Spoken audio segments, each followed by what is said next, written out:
Never would you talk dirty. Celle-là, c'est l'émission... Là, c'est... Je m'en bats les glaouilles. Hein.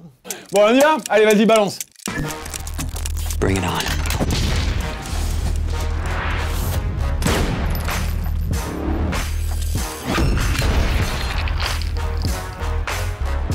Don't fuck with me. Salut, c'est Yannick Dahan, et aujourd'hui, on ne va pas faire dans la finesse, puisque j'ai commis la monumentale erreur de m'intéresser non seulement à l'actualité des sorties en salle, ce qui, j'avoue, revient désormais au même que dénicher un bon nanar sur une plateforme VOD, mais surtout au cinoche d'horreur, Halloween oblige, en me disant qu'une bonne dose de transgression gorasse et qui sait inspirer peut-être me ferait du bien à l'heure où notre monde de trous de balles plonge chaque jour davantage dans la soumission navrante à une doxa conformiste qui se fout ouvertement de notre gueule. Je suis donc allé voir un film d'horreur, en tout cas marketé comme tel, pour ceux qui veulent encore croire à ce qu'on veut leur faire croire, tout en sachant qu'ils se forceront à y croire parce qu'ils désespèrent de trouver de quoi croire encore. Et ce film d'horreur, ou plutôt ce truc indéfinissable, tant il repousse les limites de l'incongruité conceptuelle, n'est autre que Halloween Ends, qui, je le rappelle pour les deux cancres du fond qui se sont arrêtés avec une clairvoyance salutaire au film de Carpenter, est le troisième opus d'une trilogie qui se voulait suite directe du film de 78, après un diptyque de Rob Zombie qui rebootait la franchise, lui-même succédant à 7 suites péraves et aussi Z que la myriade de Vendredi 13, dont le premier opus, je rappelle là aussi, était déjà un sous-Halloween du pauvre. Autant dire qu'avec ce Halloween Ends, le pari d'éviter la redondance était déjà mal parti. He killed my daughter, but tonight I will kill him. Come and get me.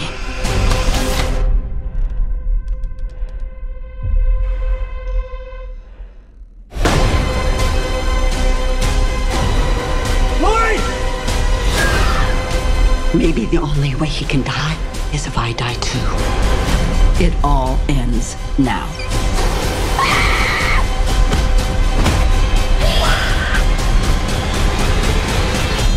Comme avec un bon vieux Jason des familles, j'y allais donc en m'en battant les glaouis de l'histoire, de la mise en scène, des acteurs et même de cette pauvre Jamie Lee Curtis, qui était pourtant la seule dans Halloween Kills, la précédente bouse de la trilogie, à ne pas jouer comme une otarie bourrée à la bière. J'y allais donc à la fraîche, en espérant seulement qu'on y empale et qu'on y décapite joyeusement dans des gerbes d'hémoglobine dégueulasses servies avec une once de générosité complice, ce qui était au moins le cas du précédent opus. Mais là, putain, j'ai été bluffé, parce qu'en se disant sans doute que tout ça commençait à sérieusement puer le réchauffé, les mecs, et j'entends par là ceux qui se sont dit en 2018 qu'ils allaient être super fidèles au film de Carpenter parce qu'ils reprenaient la musique, le générique et des acteurs grabataires, ont réussi à relever le pari de faire un film totalement différent des autres et pour le moins inattendu. Bon, ce qu'ils ont fait à la place relève du nanar intergalactique, et puis c'est plus un film d'horreur, et c'est pas un Halloween non plus, puisque Michael Myers monte sa tronche pas plus de 5 minutes à l'écran, mais pour une fois que les mecs se disent, après un nombre incalculable de suites et de remakes, vas-y, on s'en branle de Michael Myers, on est plus malin que ça, on va faire un truc profond qui déboîte, ça mérite de saluer l'initiative, à défaut de leur filer une bonne grosse paire de baffes en pleine gueule. Bref, le mieux, c'est que je vous la fasse comme je l'ai vécu, sachant que j'y allais sans rien savoir sur le film. Ça débute donc sur l'intro qui se veut choc, classique, avec un babysitter qui vient garder un monde de riches. On se dit qu'il va évidemment se faire zigouiller par Michel, mais là, méga twist qui tue, c'est ce con de babysitter qui bute par accident le char, sans bien sûr que notre tueur masqué ne soit présent. Et déjà, on aurait dû se méfier. Mais l'incongruité de la chose était au moins intrigante, et quand le film embraye, 4 ou 5 ans après la fin débile d'Halloween Kills, on est curieux de savoir le pourquoi du comment. Mieux, pendant les 20 premières minutes qui nous racontent comment Laurie Strode se reconstruit, en mode j'écris un bouquin sur la résilience digne d'un mantra macroniste, et comment sa petite fille tombe amoureuse du babysitter, désormais ostracisé dans toute la ville, je trouvais que, pour une fois, il y avait une histoire qui se déroulait, et pas que des persos posés n'importe comment, dans le seul but de se faire dessouder. Une histoire certes aussi neuneux et pantouflard qu'un teenage movie sous l'exomile, mais une histoire quand même. Puis passe 30 minutes, puis 45, puis 1 heure, je dis ça à vue de nez, et putain, toujours pas de Michael Myers sans déconner. J'insiste parce qu'il faut mesurer quand même la chose. Halloween, 1 heure, pas de boogeyman. Et on a quoi à la place? Eh ben, l'évidence, mes braves, dès lors que le babysitter en question, qui se fait emmerder par une bande de jeunes tocards, croise Michel, qui visiblement squattait un égout depuis 4 ans, et qui décide de ne pas le tuer après l'avoir regardé dans les yeux, et donc sondé son âme. Et cette évidence, mes braves, c'est un psychodrama infantile pour décérébrer qui se dit que pour conclure dignement sa trilogie, il faut réfléchir sur le mal, tu vois, bien appuyer sur le fait que Michael Myers n'est qu'une allégorie et pas un personnage, et que ce qu'il symbolise peut s'immiscer en chacun de nous, et qu'il faut bien évidemment paraphraser tout ça à coups de diatribes littéraires aussi pétées que celles d'un pilier de comptoir torché au Beaujolais qui voudrait nous expliquer les théories de Françoise Dolto. Non mais je te jure, le film c'est ça. Mais le vrai problème de celui-là, c'est bon.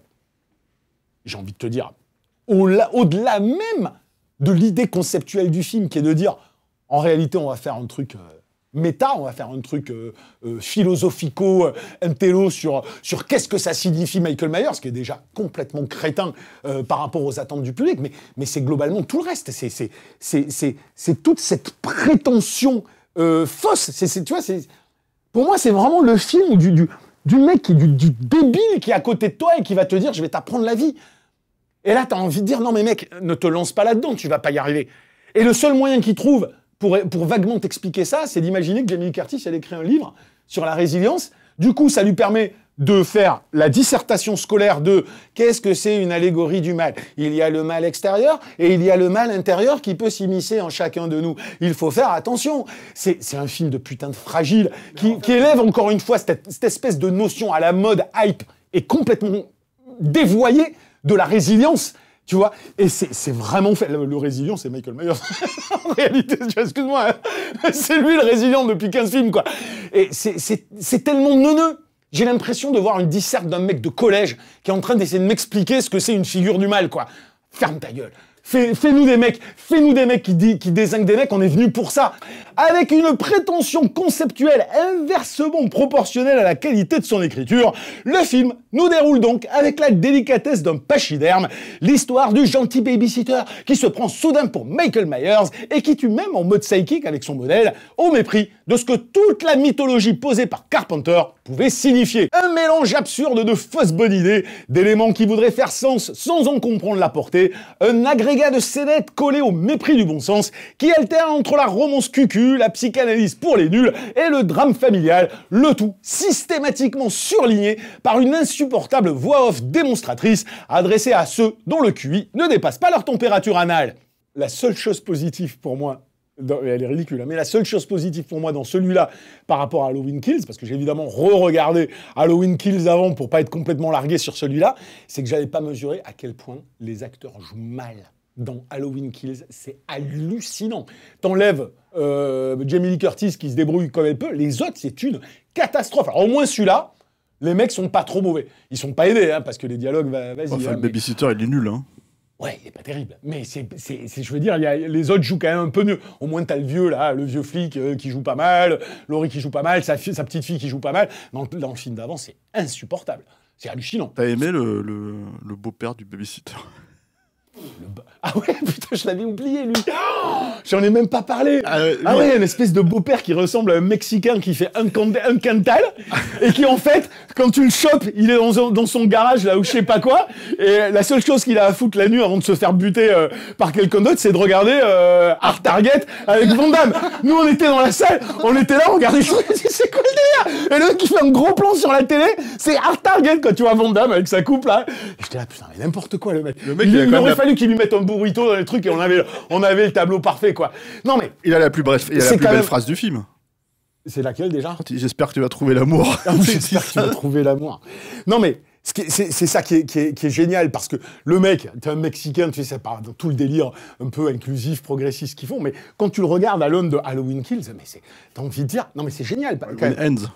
Non, même à l'aune de Halloween Kills, c'est là où tu veux dire, tu peux pas le balayer l'hypocrisie ou le militantisme, peu importe, tu peux pas balayer, parce que, effectivement, nous, on a rien à foutre qu'il y ait un black, un mexicain, on s'en tape, c'est pas ça le sujet, c'est que tu fais juste pas n'importe quoi avec tout ça, et surtout, si tu le fais, c'est pas pour être encore plus caricatural que ce que tu veux condamner. Ce qui est ouf, c'est-à-dire que là, dans le précédent, ils y sont allés à fond en mode inclusivité dans Halloween Kills, donc t'avais des blacks, des gays, t'avais tout le monde, Mais ils se font tous tuer par Michael Myers. C'est génial, je veux dire, elle est super votre inquisité. Au final, le mec, il les bute tous. Donc dans celui-là, t'arrives, tu te dis, ah, il n'y en a plus tout d'un coup.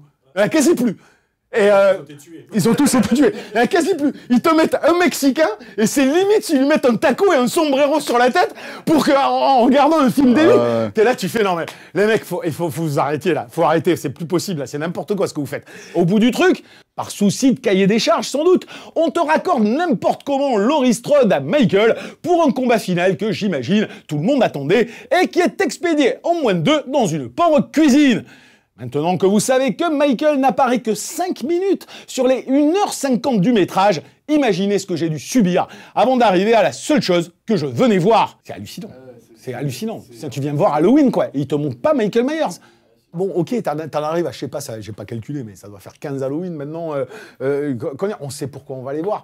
Tu sais pourquoi t'allais voir vendredi 13 au bout d'un moment, c'était juste envie de rigoler de la façon dont Jason va tuer les mecs, quoi.